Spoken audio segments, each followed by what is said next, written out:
So, what are we going to do here as we come into our final hours together? There are a lot of things we could do. My goal, obviously, is to always have you leave with the strongest amount of your emotion geared in your body, because that's what's going to get you to go follow through. At the same time, I look at this program, and no matter how much we pour into it, no matter how much we put you in overwhelm, as you can only imagine, there's so many things that I know are available and needed for your businesses that aren't here. So trying to figure out, what do we put in here strategically? And so I'd like to roll the dice on something that may not be as emotionally exciting, but probably more valuable. And that is a planning process. And so you might have to, for this last part, really manage your own state a little bit. But I'd like to introduce you to what I call RPM, the rapid planning method. And RPM is an experience that when you master the thinking of RPM, you don't have to use the system itself even. You don't have to use a particular, mechanical system in terms of how you do this on your computer or calculator or on paper or whatever. But if you take on this thinking system, your entire planning process will transform, and so will you emotionally. And most people in life, when they're trying to plan something, when they're trying to put something together, like plan their day, we all learned yesterday that what controls our focus controls our life. Whatever we focus on, we feel, even if it's not true. Do you agree with me on this, yes or no? And everything's trying to get our focus all the time, right? Advertising's trying to get our focus, your phone's ringing, in your pocket it's buzzing, and that buzz is either your phone, or it's an email, or it's a text. There's this constant something trying to get control of our focus. But what you focus on determines your destiny in your life. So if you don't take control of it, somebody else will. And so the challenge is, even when we try to take control of our own focus, even we try and attempt to do this, usually there's so much distraction that it becomes very difficult to do it. And even if you did it in the traditional way, and you were going to go out tomorrow, and you're going to plan your day, or you're going to plan your week, you're going to go home. In order to plan it, you're going to have to come up with some answers for the week. And the question you're going to ask, if you don't know RPM, is what? What do I need to? Say it nice and loud. What do I need to? And that's a good question. It's much better than, why do I have to do this? It's much better than, what the hell do I do? A few modifiers around that language and you'll feel very different, won't you? So when you ask, what should I do?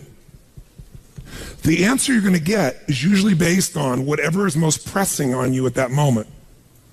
And what tends to press us is either something painful, right? Right now I got to do this, because if I don't do this, something's going to happen. Or something that we want, something pleasurable. Is that true? Or it could be our own sense of vision. But that's usually the last thing that we focus on. How many agree with me on this? Say aye.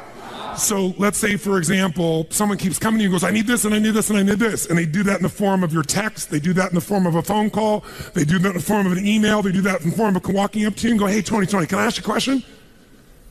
And right in that moment, they're coming to you and they're asking for the most valuable thing you have in life, your focus. Because out of your focus, you're going to put your attention, your energy, your intellect, your emotion, your thoughts, your lifeblood. And the way you invest focus is the way you invest thought, feeling, emotion, and life. And wherever you spend that focus is going to determine what you end up with in this life and what you're able to give in this life. So focus, bless you, is the single most important component you got to learn to take control of. And most of us are not very good at this. Primarily because the culture has conditioned us to respond to what we need to do. And when you're coming up here, Dr. Ruth here in front of me, and she goes, Tony, what I need to do right now is being dictated by the environment, not necessarily by what is most important for me or my mission or my direction or my life. Now in a seminar, it's appropriate most of the time because this is what I'm here to do. But even in seminars, sometimes I have to say, can I get back to you in a moment? Because I have to do this because I'm also running this damn thing.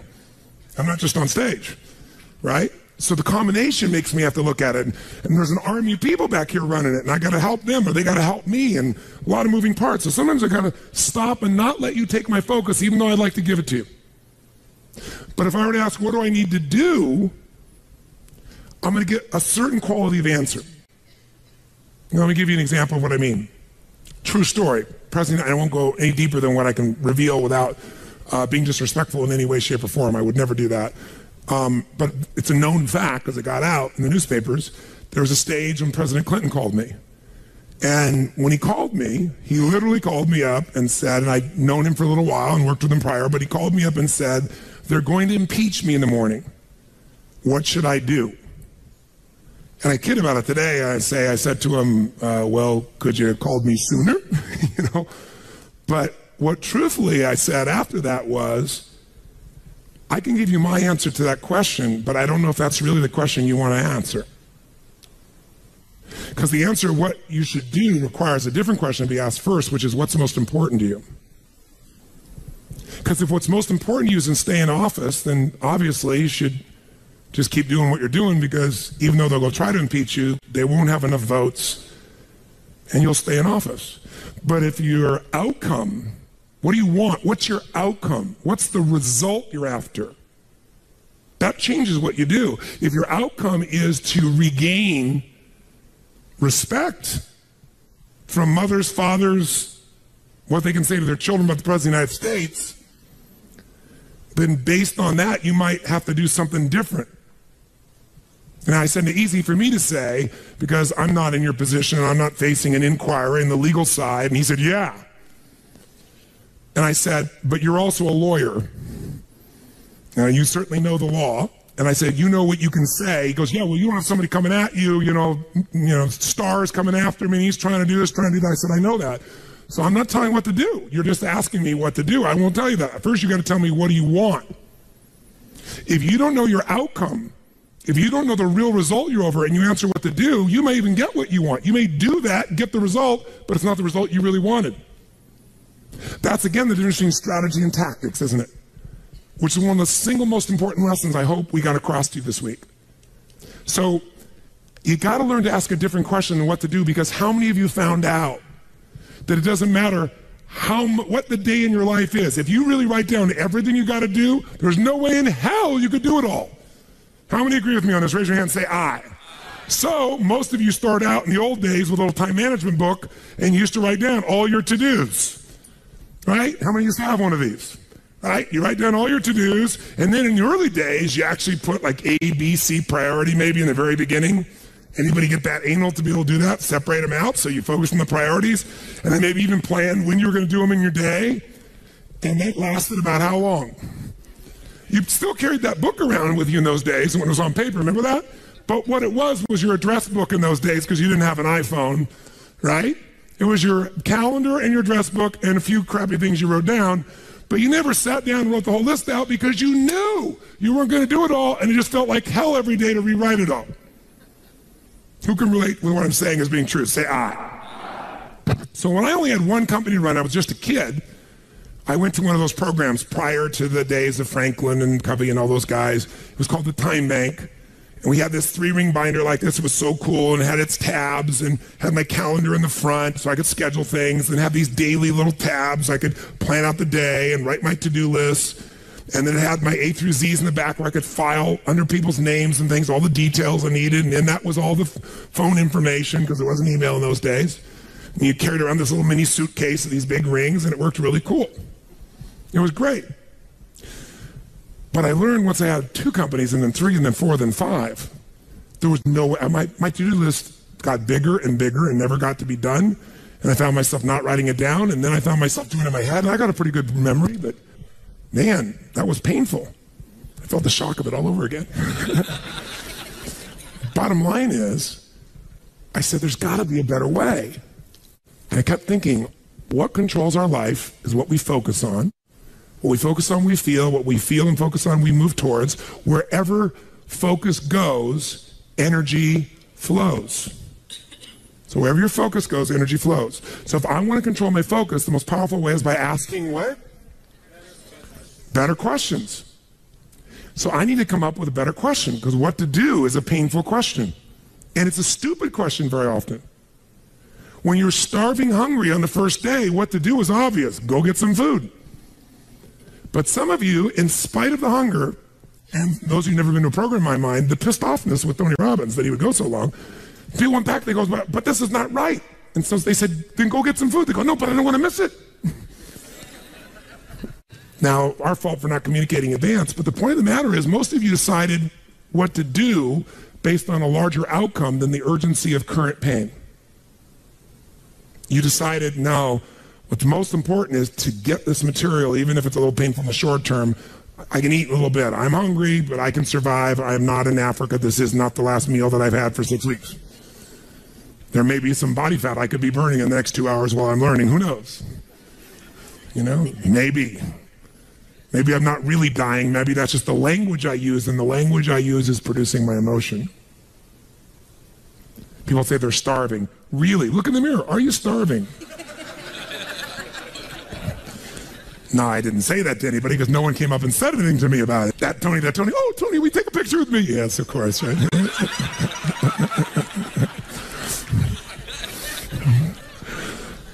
My point is this. Where focus goes, energy flows. You must control your focus. You do it with questions. If you ask the same questions as everyone else, you end up with the same answers. So, how did Bill Gates change his economic world? He was a software designer who didn't say, how do I make better software?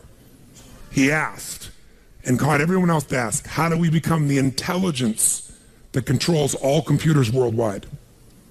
How do we become the intelligence that controls all computers worldwide? Now, when that's your outcome, do you end up with a different to-do list than if your outcome is to build the best software, yes or no? Yes. And that's why he's one of the richest men on earth. Change a question, change your life. When it comes to planning your life, I want to get you to learn to ask 3 questions now. And the first one is not, what am I going to do? And how many understand why now? Say I. The question you want to ask yourself is, what do I want? What's my outcome? What's my result? The word RPM, the first one is to get you focused on the target. The target is not the activity. The activity can change. It's what's the result I'm after.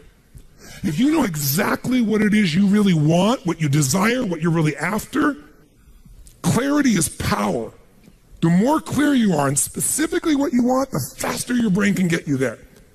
But if you're generally saying things like, what do I want? Well, you know, I want more money. Fine, here's $1, get out of here. Did you achieve the outcome? Yeah, when you're that general, you think you're not getting your goal, you are. The way you language your goal, the way you think about it, you're receiving it. I want to feel a bit better. I want to lose some weight. Fine, you lost a pound, you're done. Because your brain's like a servo mechanism and a bomb and a missile. In the old days, you shoot a missile and the target was going, and if you missed the trajectory, you missed it. Today, what happens when the missile's not on course? What happens? It locks onto the heat signature, and what does it do? It moves and follows it. That's the way your brain is if it knows the outcome, if it knows the result. So RPM starts with, I got to know the result. This is a results planning system. The rapid planning method, but you can think of it as a results planning system. I need to know the result I'm after before I ever ask myself what to do. That takes more time, but it's worth it. Now, for time's sake, I'm not going to do this with you right now, but I'll tell you what I do when I've taught this to people and I've got a full weekend to do this in. Just give you a picture. If I asked you right now to write out your name, your full name. Now, some of you abbreviate your signature, but write out your full name in cursive. Go and do that one time. Write out your full name in cursive. I can't even use the word cursive. Is that really the word people still use? It means in handwriting, I guess, but in cursive. Just write it out full name, because you can do this later on. Full name. If you normally abbreviate, don't do that. You have to write out the full name. Now, if I had you get with a partner, and you can try this later if you want. I'm just going to tell you because I don't want to take the time because we have such limited time today. And I have your partner say to you with a stopwatch here, okay, ready? And I go, go. And you write it out. And you tell me when you're done. I go, stop. And I write down how long that was. So let's say you wrote out your signature and it took 5 seconds. And I say, ready? Write it out. Ready? Go. You tell me when you're done. Stop. And I write down 5 seconds. I have to do that 10 times. You'll find in the beginning, you'll be, let's say, 6 seconds. I'm making it up. Everybody's signature is different. And you probably might get down to as little as 5 seconds. If you have like an iPhone, you could do it as a digital stopwatch. You could see the milliseconds. Then I say to you, I want you guys to write every other letter in cursive. In other words, you're going to write half as many letters. How long do you think it would take to do it? Half as much time? Most of you, it'll take twice as much time in the beginning, and then eventually, what's interesting is, if I do it 10 times, and the last 2 or 3, and this makes no logical sense, and again, I don't want to take the time to have all of you do this 10 times, 10 times, 10 times, but you can go do it on your own, I'll just tell you the result. In most cases, even though you're doing half as many letters, you cut it by 2/3 of the time. There's something happens when you break an old pattern and you do it fresh. Your brain over the years has learned ways to move more rapidly since when you did your original signature, and you'll do it in 1/3 the amount of time.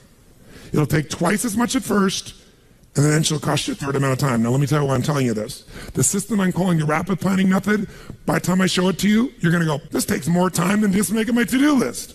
When will it take more time? When? Initially. But once you get it in your nervous system, it'll take you less time because your brain will be thinking in outcomes and not activities. And when you think in terms of outcomes and not activities, pretty soon some of the activities in your list you don't even need to do to get the outcome. You find a better way to get the outcome quicker. Now, how do you do that? Yes, 3 questions. Question 1, what is my result? What is my outcome? What is it I really, truly want from this? If you're going back next week, and you say this next week, what are the most important what? Outcomes for me to get this week in my business. And you just write those outcomes out, not your action items, the outcomes. If you do that and nothing else, you'll be ahead of the game. And if you just keep looking at those outcomes every day, how am I doing on that outcome? Your brain will come up with ways to get to that outcome. I promise you. Focus on outcomes, not on activities. Action for most people, activities, most people may mistake movement for achievement. They mistake action items and to-dos for achievement. We're after the achievement. Are you with me on this? Yes or no? Yes. It's a different way of thinking, and I think all of you inherently have it, but if you make this ritualized, just like the things you've learned this week, they're all great, but if you don't systematize them, they'll work when you do them. But if you systematize them, right? And you see like Mr. Hallman here, where he goes in and just does it and makes sure it's being done again, or what you've seen Chet do, or what I do. You just do it over and over again, you don't miss it. Now the results are geometric. So I want to get you to systematize the thinking, whether you do it visually the way I'm going to show you or not. So, first question, what's the result I'm after? What's the ultimate result? What do I want out of this week, out of this thing, out of my business, out of my life, for my body? And you want to be as what as possible when you describe that outcome, that result, as what? As clear and specific as possible. Generalities will confuse you. So it might take you longer than just writing down call so-and-so to think, if I'm calling my son, I'm going to call Jarek, or I'm going to call my brother. This is what goes through my head before I call him, always. What's my outcome? Because I don't want to just call him. I want Jarek to feel loved by his dad, or I'm thinking about what's my outcome. I've got to talk to him about this thing that's out there. I've got to make sure I get through to him on this because I want to guide him and move him in this direction. That's what I want to be as his father. I don't want to just chit-chat. I can do that too.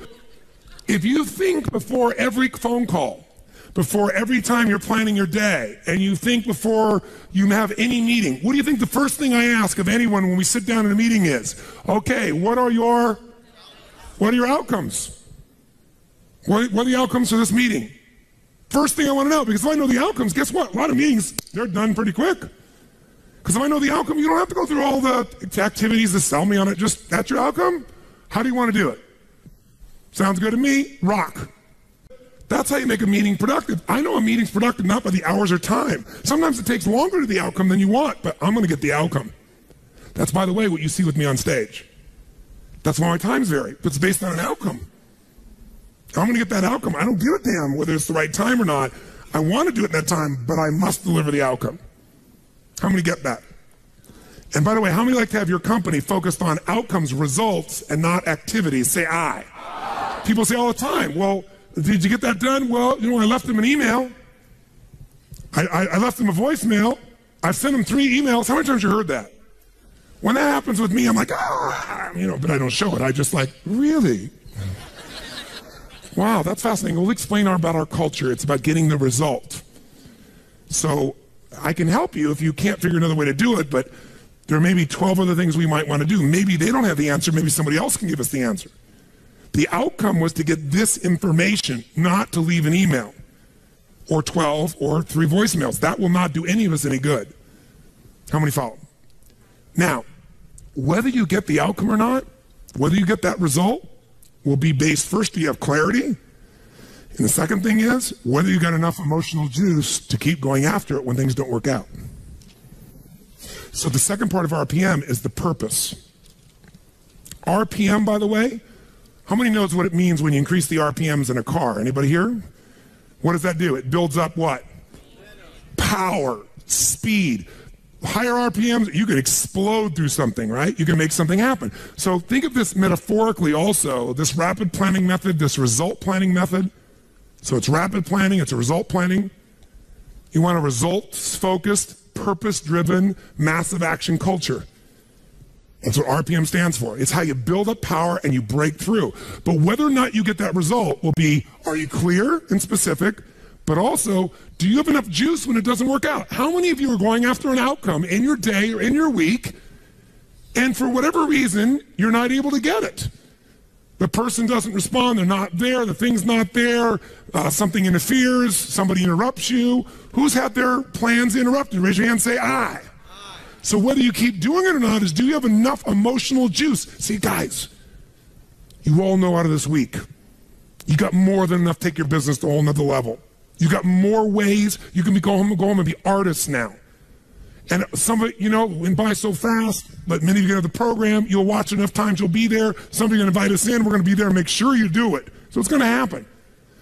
But the art of it being followed through or not is going to come to you have the emotion to follow through, and that needs to be a part of your thinking also. So the next question I've always asked, besides the outcome, is why? Why is more important than how? Why are we doing this? What's the purpose? Purpose is more powerful than object. Purpose is more powerful than object. You say, I want $1 million. That's a great objective. I want $1 billion. Great objective. I want to feed 3,000 children in my community. That's a beautiful objective. It's even more specific. But even that objective, you might get excited about, so you realize what it takes to feed 3,000 kids, right? And the politics involved, and all the people that don't follow through. And then you have this good intention, and somebody else is pissed off because one of the kids didn't get fed. Right? And you did everything you know how to do. What's going to make you keep going? Purpose. Why do you want to feed those 3,000 kids? Why do you want to make that $1 million, that $1 billion? Why are you going to take your business to the next level? Why is the most important thing to know? Because that's where all the emotional juice and fuel is to actually get you to go through when the challenges show up. Every person you see who's on fire and is successful knows the why. You know what the problem is? You might know the why in the beginning. You wrote a mission statement and stuff like that. You got to know why you're doing this right now. This right now. That's what's going to engage you and activate the why. You might have a why, but it's not active. How many follow the difference when I'm talking about here? Say I. Otherwise, that little law of familiarity shows up. Well, we're doing this because da-da-da-da-da, and you repeat the why, but it has no emotion behind it. See, if I take a stick pin, no, I don't see anything like that, but when a woman has a blouse and they have like a little stick pin in it? Let's think that stick pin is a word. And I take that stick pin and I throw it at you. Are you going to feel it? Barely. But if I take that little stick pin called a word and I wire it to the back out of a giant iron bar called emotion, now I can take that stick pin and put that thing right through your heart. That's the power of why. RPM. R is the result, the outcome, what you're after. P is the purpose. It's the why. 80% of success is why. 20% is how. Get a big enough why, people will figure out how to do it. Yes. How many agree with me on this? Say I. So you better know your why. So, talking to the president, tell me something. What's your outcome? And then why? And then once we know the why, we know what you're after and why, then the question is, how do we do it? We know what we're after, why, how do we do it? By the way, are there lots of hows to get to an outcome, yes or no? Yes. Are there many paths to get a result, yes or no? Yes. Some are more efficient than others. And you're not going to know. So you know what you do? You brainstorm out all the hows you can think of. All the things you could possibly need to do to get that result. And then you narrow it down to the 20% that makes 80% of the difference. And you'll find out you don't have to do that whole to-do list. In fact, wouldn't it be nice to write your whole to-do list and not do it and still get the outcome? How many prefer that? Say I. That's RPM. I love it when I don't do my to-dos and I got the outcome. That's the coolest thing in the world. You might have done one or two of them, but it's then learning selectively which ones are going to create it. But the only way to do that is to brainstorm out the M, the massive action plan. If I know the result I'm after, I know what it is I want, what's the outcome, what's the result, what do I want specifically, clearly, and I know the why, and the why has got to move who? Who does the why have to matter to? Everybody around you. Well, if it's a why you're trying to get everybody to deal with, they got to have a why involved in it. But people do things for different reasons. People donate money for different reasons. Some of you donated money the other day here because you were moved by the experience. Some of you did it for connection. Some of you did it to contribute. Some of you felt guilty if you didn't do it because somebody else did beside you. Or you have a lot of money and you feel guilty about it because you didn't earn it. I'm not saying anybody in this room, but that's how some people are. They inherited it, so they feel guilty. Some people do things to get their name up on the wall. Some people today do it anonymously and then tell everyone. Isn't it true? Yeah, just confidentially. That was me. You know? And everybody tells everybody that it's anonymous. They're doing it for significance. Some do it for connection. Some do it for contribution. I don't care why a person does it, but we do it. But if you're going to work with a group of people, you better make sure the why touches on all their needs. Does that make sense? When it's you, whose why does it have to be? Whose why does it have to touch? Whose purpose does it have to be? Your own for you to be moved.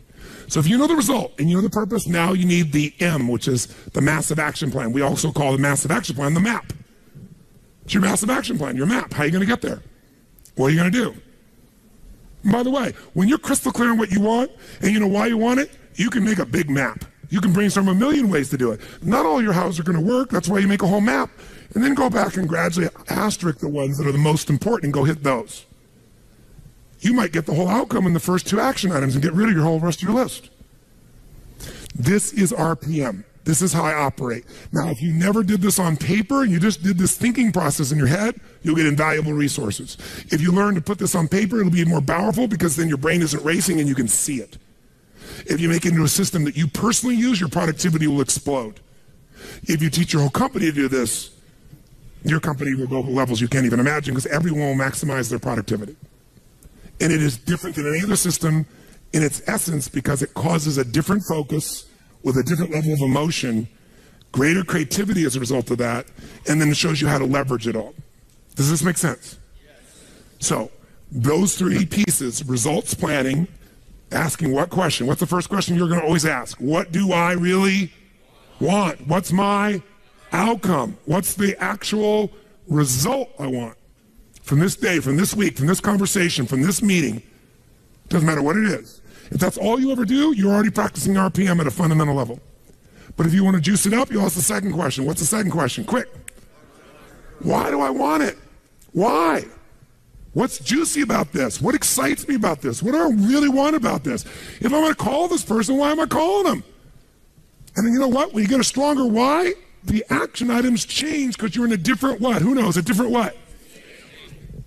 Make that same call without any clear outcome and any clear purpose, or the outcome is get back to him. That's my goal, get back to him. What's going to be the quality of the writing or the phone call or the vocal quality when you're getting back to somebody? Versus if you know my outcome is to make sure they feel like I am so in their corner that I'm here to make sure their needs are completely met, more than they've ever met by any person they've ever spoken to on the phone before, and that I'm here for them and they can count on me. Why? Because that's who the hell I am. Because when people deal with me, they have found someone like no other human being they've ever dealt with, and I am a source they can count on. That's why I don't have to go chase 8 million new clients. That's why they stay my client for 17 years and pay me $1 million a year to talk to them on the phone once every 10 days for 10 minutes and see them 3 times a year for an hour. And I get a piece of the upside, so sometimes I get a couple $1 million for that. Why would somebody pay you that kind of money? Because when my guy calls me, he gets delivery he can't get anywhere else on the face of the earth. So I pride myself in that. And by the way, that feels juicy to me. It means my need for contribution, for my need for growth, my need for significance. I'm the best at what I do. My need for certainty, I deliver. And it's variety. Who the hell knows what's going to happen when I pick up this phone? It's different every time. Because the market's changed, something's going on. How many follow? Say I. It's a very different thing than, oh, I'm getting back to my client, right?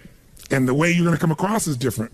And everybody will go, wow. And in life anyway, by the way, the people who are the very best on earth that get paid everything like 100 times more than everybody else, they're just a little bit better than everybody else. It's like, you know, a bear's chasing you. I don't have to be that fast, just that much faster than you. Right? In life, you just have to be a little bit better than everybody else, and you get all the rewards. And that little bit better, to me, is RPM.